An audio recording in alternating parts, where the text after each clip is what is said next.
حضرت رابعہ بصری ولی اللہ تھیں۔ آپ شب و روز عبادت میں رہتی تھیں۔ آپ کو حج کا شوق ہوا۔ ایک گدھا بہت لاغر ان کے پاس تھا۔ اس پر اسباب لاد کر چلیں، راہ میں گدھا مر گیا۔ دوسرے ہمراہیوں نے ان سے کہا، ہم آپ کا سامان لے چلیں گے۔ آپ نے کہا، تم سب جاؤ، میں تم لوگوں کے بھروسے پر نہیں آئی ہوں۔ قافلہ چلا گیا، آپ تنہا رہ گئی۔ آپ نے درگاہ الہی میں عرض کی، اے ساری کائنات کے بادشاہ عالم، کیا ایک غریب عورت کے ساتھ یہی معاملہ کیا جاتا ہے کہ تو نے پہلے مجھے اپنے گھر کی طرف بلایا، پھر راستے میں گدھے کو مار ڈالا اور تنہا بیابان میں چھوڑ دیا۔ آپ کی مناجات ختم نہ ہوئی تھی کہ گدھا زندہ ہو گیا۔ آپ نے پھر اس پر اسباب لادا اور مکہ معظمہ کو چلے۔ حضرت رابعہ مکہ معظمہ کے قریب پہنچی تو چند دن بیابان میں قیام پذیر ہوئیں اور مناجات کی کہ میرا دل رنجیدہ ہے اور یہ خیال مجھے درپیش ہے کہ میں کہاں جاتی ہوں۔ میری بنیاد ایک مشت خاک ہے اور خانہ کعبہ پتھر کا بنا ہوا مستحکم مکان ہے۔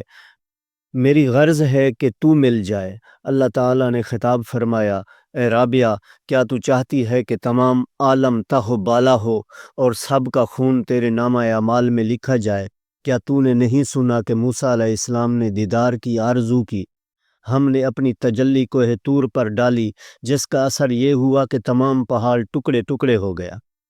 ایک بار آپ پہاڑ پر گئی، تمام شکاری جانور آپ کے ارد گرد جمع ہو کر آپ کی طرف دیکھنے لگے۔ اتنے میں حضرت حسن بصری بھی وہاں پہنچے۔ سب جانور ان کو دیکھ کر بھاگ گئے۔ حضرت حسن بصری نے آپ سے دریافت کیا کہ جانور مجھے دیکھ کر کیوں بھاگ گئے اور تمہارے پاس کیوں کھڑے رہے؟ آپ نے پوچھا کہ تم نے آج کیا کھایا ہے؟ کہا، میں نے گوشت روٹی کھائی ہے۔ آپ نے کہا کہ جب تم نے ان کے بھائیوں کا گوشت کھایا ہے تو وہ تم سے کیوں نہ بھاگے؟ آپ سے حضرت حسن بصری نے پوچھا کہ تم نے یہ مرتبہ کیسے پایا؟ آپ نے فرمایا، میں نے کل موجودات کو اللہ کی یاد میں گم کر دیا۔ حضرت حسن بصری نے پوچھا، تم نے اللہ کو کیسے جانا؟ آپ نے فرمایا کہ میں نے بے چوں چرا اللہ کو پہچانا۔ ایک بار لوگوں نے آپ سے پوچھا، آپ کہاں سے آئی ہیں اور کہاں جائیں گی؟ رابعہ بصری نے فرمایا، اس جہاں سے آئی ہوں اور اسی جہاں میں جاؤں گی۔ لوگوں نے پوچھا کہ آپ اس جہاں میں کیا کرتی ہیں؟ فرمایا، افسوس۔ لوگوں نے افسوس کرنے کی وجہ پوچھی۔ جواب دیا، اس لیے افسوس کرتی ہوں کہ مجھے رزق اس جہان سے ملتا ہے اور میں کام اس جہان کے کرتی ہوں۔ لوگوں نے آپ سے محبت کی کیفیت دریافت کی۔ آپ نے فرمایا، محبت ازل سے آئی اور ابد سے ہو کر گزری۔ محبت نے تمام عالم میں کسی اور کو ایسا نہ پایا کہ اس کا ایک گھونٹ پیتا۔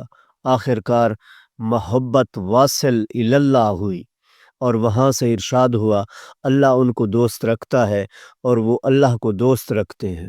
لوگوں نے آپ سے پوچھا کہ آپ جس اللہ کی عبادت کرتی ہیں اس کو دیکھتی بھی ہیں یا نہیں؟ آپ نے فرمایا کہ اگر میں اس کو نہ دیکھتی تو اس کی پرستش کیوں کرتی؟